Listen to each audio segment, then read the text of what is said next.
So this channel also go. Miss Julia Barreto, abay kumpirmado na matindi nga no ang galit or hinanakit dito kay Mr. Gerald Anderson.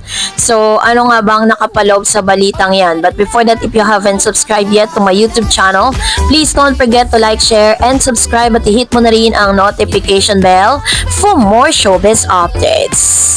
So bago tayo magpatuloy, of course, nais ko po muna ipaabot ang aking pasasalamat sa lahat po ng mga legit na nanonood at sumusubaybay sa mga updates natin. Maraming salamat po. This time, pag-usapan natin ito dahil talaga namang napapanahon at ito po yung isa sa mga confirmation galing mismo kay Mr. OG Diaz Showbiz Updates. Ang patungkol sa tunay na estado ng relasyon ni Gerald at ni Miss Julia, no? Matapos pong i-deny ni Gerald na hindi sila break netong si Miss Julia. Pero this time is the ultimate teller. So, panoorin natin ito. Kay Julia at Gerald. Ayan. Ayun na nga.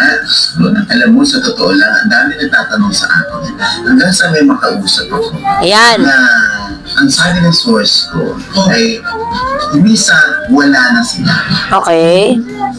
So sila pa. Ang sinabi sa akin ay ayaw na ni Julia. Oh my God. Ayaw na ni Julia sa relasyon. Kuya, kay Gerald din ayaw niya. Oo. Na nakarating sa akin. So, ibig sabihin ko, kay Gerald, meron pa. Kay Julia, ayaw na. Pwede. Oo. Yun ang nakarating lang sa akin na hindi ko alam kung saan nangyari itong pag-ayaw ni Julia kay Gerald. Kaya kung mapapansin ko raw, sabi ng aking source, alam mo, hindi na sila True. Gerald is trying to pursue Julia. Pupunta daw si Gerald. Kung totoo man to sabi ng aking source, ay pupunta raw si Gerald doon sa bahay ni Julia.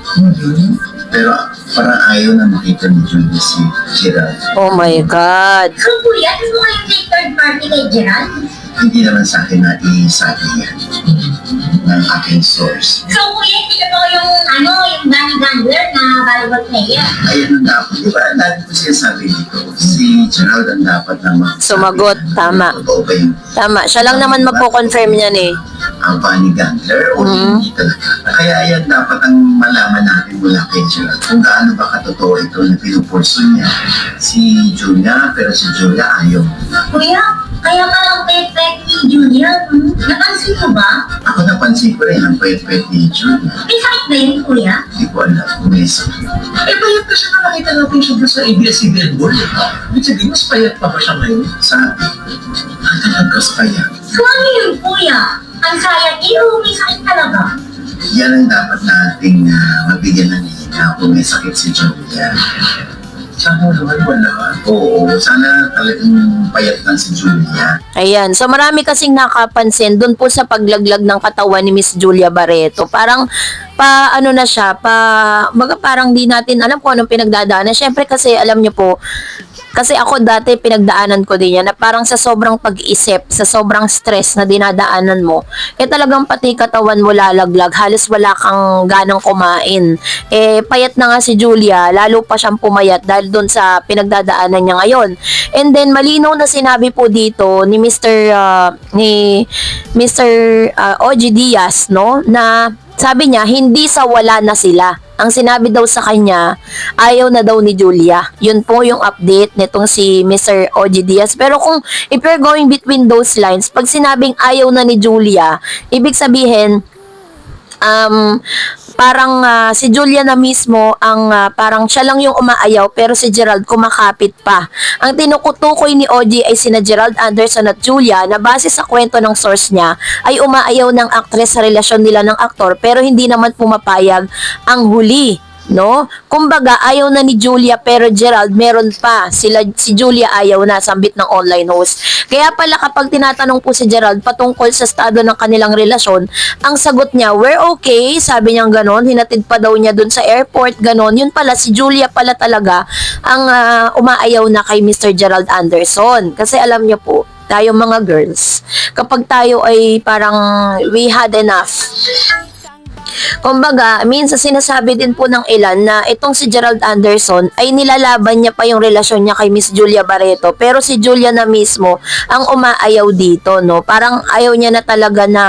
Sabi pa dito ni Mr. OG Diaz, but Gerald is trying to pursue Julia. Pumupunta raw si Gerald, kung totoo man to ha, ang sabi ng aking source, pumupunta si Gerald doon sa bahay ni Julia, pero parang ayaw nang makita ni Julia si Gerald muna. Yun po yung pagdedetalye. Ibig sabihin, dumadalaw si Gerald dito kay Julia pero hindi lumalabas si Julia para po i-entertain itong si Mr. Gerald Anderson. The fact na ginagawa na ng isang babae yan, alam nyo, wala na yan talaga, no? Kasi kapag ang babae, umayaw na yan sa lalaki, no, na wala naman tayong nakikita na parang may third party si Julia, di ba, na parang may ipinalit na siya kay Gerald. Maaring marami nang nagawa si Gerald na hindi gusto ni Julia, kaya po nakapag-decide na rin itong si Julia na tapusin na yung relationship. Diba?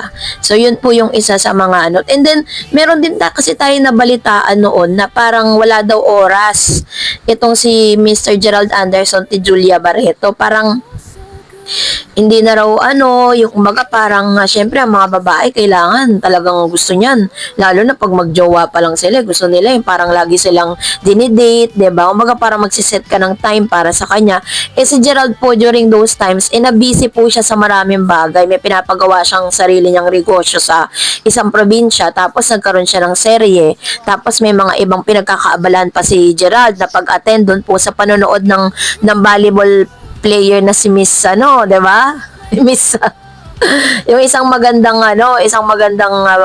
player ng volleyball. Kaya talagang grabe po yung niya, grabe po yung mga pinagdaanan nilang dalawa. So this time is nilinaw din po, no, matagal nang nababalita ang may third party sa relasyon ni Gerald at Julia, pero wala naman daw resibo. Maliban sa nakitang nanonood ng volleyball game ang aktor dahil umano'y type niya ang isa sa mga player ng Signal HT Spikers na si Bunny Gandler. Sabi niya, di ba lagi kong sinasabi rito, sabi ni Gerald, na dapat magsabi niyan kung hanggang ngayon ay totoo yung Bunny Gandler o hindi talaga.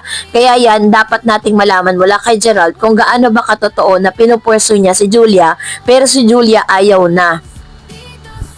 Matindi yung na to ha. At dito nasambit ni Marena na soon mapapanood sa FPJ ang Batang Quiapo kasama si Tita Jegs na sobrang payat ngayon ng actress at marami ring nakapansin dito nang mag-launch siya ng isang beauty product kamakailan lang.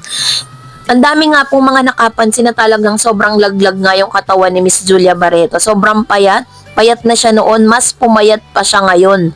Grabe po yung kanyang, ibig sabihin lang niya na grabe yung pinagdadaanan ngayon ni Miss Julia Barreto. So, parang parang enough na para kay Miss Julia. Pero dati, di ba, sobrang in love sila sa isa't isa. Sinasabi nila na, sabi ni Gerald na si Miss Julia na raw yung the one that got away sa kanya. At handa niya na itong makasama for the rest of his life. Pero anong nangyari, Gerald? Anong ginawa mo kay Julia? So, kayo na po ang humusga. That's it for today. For more videos and updates, please don't forget to like and subscribe, and please don't forget to follow my Facebook page, Dar Eds TV. God bless everyone.